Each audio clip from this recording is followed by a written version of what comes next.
Roma 12 ayat 11 firman Tuhan berkata, janganlah hendaknya kerajinanmu kendor, biarlah rohmu menyala-nyala dan layanilah Tuhan. Jadi ada suatu panggilan dalam kerajaan surga untuk kita untuk melayani Tuhan. Kenapa kita harus melayani Tuhan? Karena banyak orang di luar sana mereka belum mendengarkan kabar baik seperti bagaimana Anda mengalami kebaikan Tuhan itu. Jadi pemirsa sekalian, ini ada tantangan. Tuhan tidak menginginkan setiap orang untuk binasa. Tuhan menginginkan setiap orang mengalami satu rekonsiliasi. Nah, rekonsiliasi ini tidak akan bisa tercapai pada waktu tidak ada orang yang akan diutus. Ada satu firman Tuhan dalam kitab Roma juga mengatakan betapa indahnya daripada kaki mereka yang diutus. Karena apa? Pada waktu tidak ada orang yang diutus, bagaimana mungkin orang-orang yang tadi dikatakan unengaged people atau orang-orang yang unreached, yang belum terjangkau, bagaimana mungkin mereka dapat mendengarkan kabar baik yang pernah saudara dan saya pernah terima itu pemirsa sekalian. Jadi ladang sudah menguning, lihatlah saudara. Dan Tuhan Yesus berkata tidak ada masalah dengan tuaian, tetapi yang menjadi satu masalah adalah tidak banyak orang-orang yang mau diutus. Apalagi orang-orang yang sudah dari kota besar seperti Jakarta ataupun di kota-kota besar lainnya.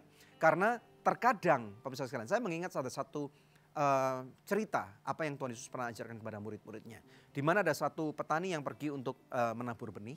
Dan di tanah yang ketiga, ingat pemirsa sekalian, ada tanah di sana, benih jatuh di sana, dan kemudian di sana ada semak belukar.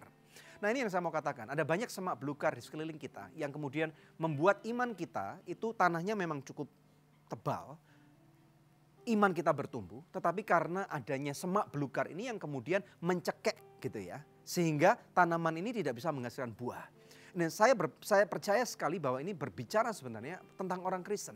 Ada banyak daripada kehidupan kita yang kita tahu bahwa kita sudah mendengarkan kebaikan Tuhan. Kita sudah mendengar, kita sudah merasakan, dan kita ingin untuk diutus supaya api kegerakan ini terjadi di tempat lain. Tetapi karena the cares of life kata firman Tuhan, karena adanya ketakutan akan nggak cukup akan kehidupan atau kekhawatiran akan masa depan. Hal itu yang kemudian membuat kita berpikir 3 kali atau 1 kali lagi, dan kemudian akhirnya kita berkata, enggak deh, saya enggak bisa ke sana karena saya akan mengorbankan masa depan saya. Nah, pemirsa sekalian, Tuhan Yesus adalah utusan terbaik daripada surga. Nah, surga sudah mengutus yang terbaik.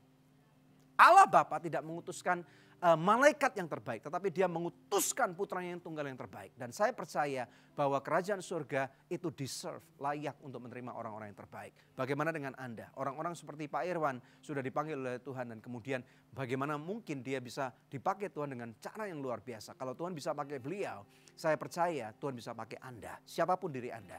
Mungkin hari ini Anda bertanya, Tuhan, apa yang menjadi tujuan hidup saya? Ini perlu ditanyakan. Kalau Anda masih tidak tahu tujuan hidup Anda, ini sangat berbahaya. Tetapi pada waktu Anda sudah mengetahui tujuan hidup Anda akan menjadi berbahaya bagi kerajaan kegelapan, dan Anda akan menjadi sebuah aset yang sangat luar biasa bagi kerajaan surga. Maukah Anda berdoa bersama dengan saya? Saya memanggil orang-orang yang mau meresponi daripada api kegerakan Tuhan. Dan saya percaya kita akan berdoa bersama-sama. Bapa, di dalam nama Tuhan Yesus Kristus, Engkau melihat setiap orang-orang yang terbakar pada saat ini untuk mengaminkan kegerakan Tuhan, dan mereka ingin meresponi. Lawat mereka Tuhan, dan tolong kami. Jangan biarkan Tuhan ketakutan akan masa depan, ketakutan akan kekhawatiran kehidupan untuk mencekik kami, sehingga kami tidak bisa berkarya bagi Engkau. Kami ingin Tuhan, roh kami terus menyala-nyala. Tolong kami Bapa, supaya kami mau Tuhan untuk menyalipkan kedagingan kami, untuk kami bahkan menyangkal diri kami, untuk kami pergi bersama dengan Engkau sampai ke ujung bumi. Terima pemirsa sekalian, dimanapun kau berada, apapun yang menjadi tujuan hidup saudara, saya berdoa biarlah Engkau terus berbuah dan nama Bapa dipermuliakan. Karena ada banyak orang-orang di sana, mereka menantikan kedatangan saudara, dan Engkau adalah pembawa daripada kerajaan surga. Kabar baik daripada kerajaan surga yang sudah dinanti-nantikan selama bertahun-tahun oleh orang-orang itu. Terima di dalam nama Tuhan Yesus Kristus yang percaya dan meresponi panggilan Tuhan. Bersama dengan saya katakan,